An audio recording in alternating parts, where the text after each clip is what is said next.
Hey guys, making this video after a 10-day vippasana retreat. It was mind-blowing. This is my second one, and I just wanted to share my experience. If you've done this kind of thing before, it's an experience. I did my first one in India last year, and it's 10 days, 8 hours of meditation a day.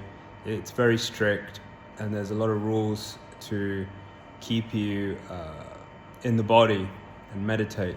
And it was developed by the Buddha himself. It was developed 2,500 years ago and maintained pristinely by Dhamma, who are the organization that run it. And I had a dream to do this for many years. I struggled to get on a course because they get taken very quickly. They're absolutely free. That's why they get booked up. And it's just a unique experience to go within and, as they call it, a surgical operation deep in the body where you remove stuck pain, stuck emotions and traumas and all sorts of things that could be lurking in your body. One of the things they talk about, which is super key, and I talk about this in my book, they don't refer to emotions and traumas specifically. They call them sensations, specifically pleasant and unpleasant sensations. And the reason being for that is because the mind complicates a lot of things. They make things into stories, thoughts, even emotions themselves are they're words, so they don't actually specifically mean anything, and they're connected to another thought. So in Buddhism, it really they try to move away from that and just try to say it's a sensation you like or you don't like, and you feel that all over your body to go into your subconscious, because they say your subconscious is actually your body. All your stored patterns and behaviors and things that you're unconscious of are stored all in the body. So they essentially do a body scan, going through the body, going through every body part, going inside and feeling all the sensations and looking at things like attachment and aversions. Now I could talk about that later, that's a whole video in itself, but the key thing here is it's a very great opportunity to keep you in your body and to actually release a lot of deep-rooted stuff, because the aim of vipassana is to go straight to the root of your pain and your suffering. If you've got things in your life that aren't panning out, things that you like, dreams that you want, your life isn't happy, you're miserable, this really gets to the root of why you are and seeks or reveals the peace inside. So it's a very powerful experience. My experience, I mean, it was different. The first one was very painful in terms of all the stuff that was coming up. This one was different. This one was, I would say, more of the mind games coming up, because after the second day I wanted to leave. After the fourth day I was like, I can't do this, I need to go. My mind constantly was fighting me to get out of the retreat. And you're not allowed to leave, you're supposed to stay there, but you can if you want, I mean, if you really want to. But it's a real battle of the mind to stay there and continue the practice. And they have a rigid timetable where you're meditating. You're either meditating or resting, or you're eating, and that's it. There's no space to kind of flounder around. I mean, there are breaks and you can walk, but you're not supposed to talk to anyone. You can't look at anyone. You have to stay absolutely quiet. It's called noble silence. So it's a very unique experience, very, in a way, simple, very simple, but very effective. After I did my first one in India, which was really, really powerful, lots of things changed in my life. I became much more calmer. I had more energy. I ended up writing a book. I really contribute that book to this vipassana. And the funny thing was, when we were, they had Dharma talks in between the sessions where the teacher would teach different concepts for the meditations. I noticed a lot of the things I wrote about were what they were talking about.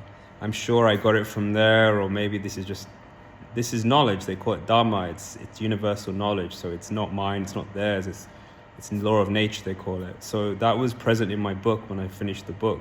And when I went again to this one, I saw that all these concepts and topics were also present in my book.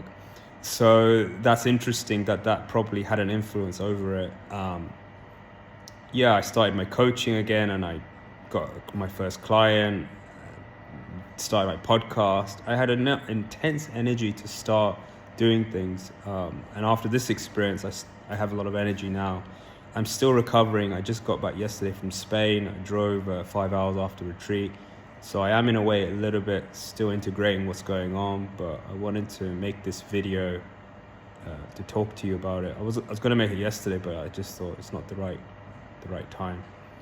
And there's a lot of other things that are good about this meditation. It really gets to see a good reflection of your mind, your thought patterns, where you're hiding and what you're avoiding. It gives you a lot of clarity on yourself as well, because a lot of people are, including myself in the past, were running around like headless chickens, doing their day-to-day activities, doing things they don't even know why they're doing it. You're doing some work or some activities, and you're like, this actually makes you step back and go, oh, why am I doing that? Like, what's that making? Is that making me happy? Is that really making me fulfilled inside? And a lot of this stuff, I mean, when I did my first one, I realized that 80% of the stuff I was doing in my life was not making me happy. All the effort and pushing and trying to get things done and trying to be someone, or goals. And I mean, there's nothing wrong with having goals. There's nothing wrong with working hard. They even talk about vippasana. It's good to live a worldly life and work hard and get your goals, because we're here on this earth to, ultimately live life and create things and earn money and survive. But at the same time, it's service. We're here to really serve each other.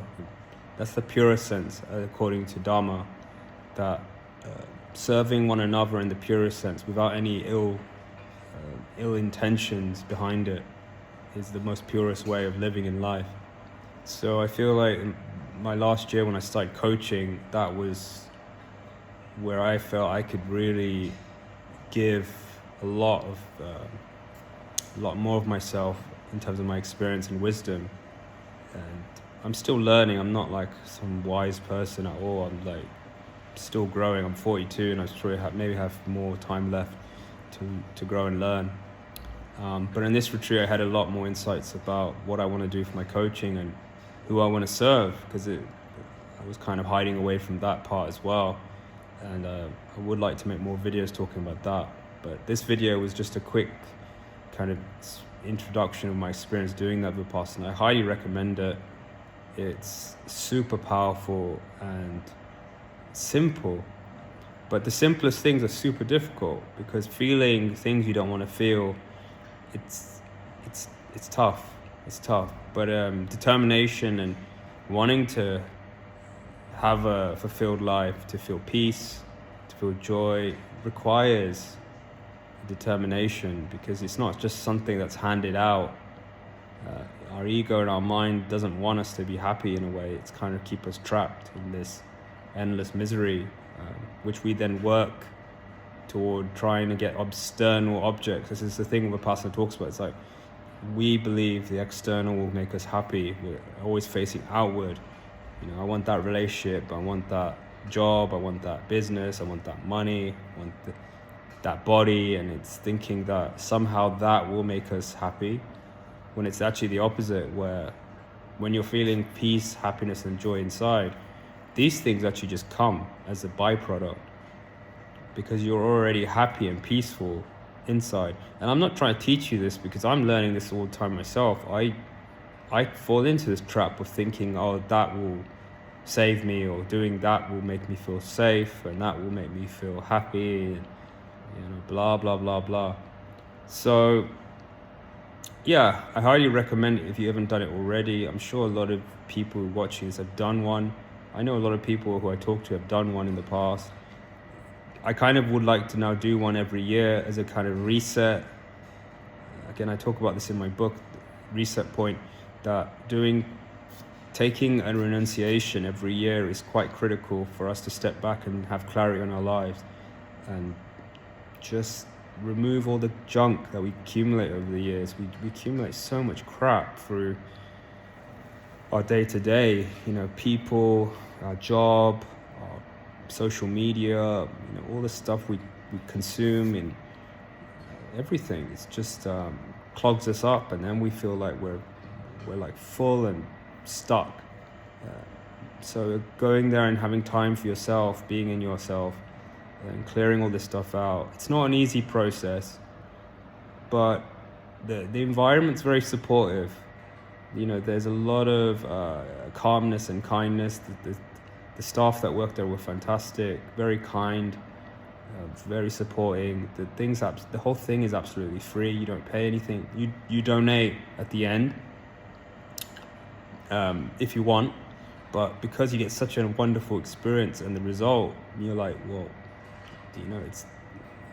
of course I'll give something, because they've done so much for me. So there's no real barriers to doing this thing, but the only real barrier is your ego, because I tell you,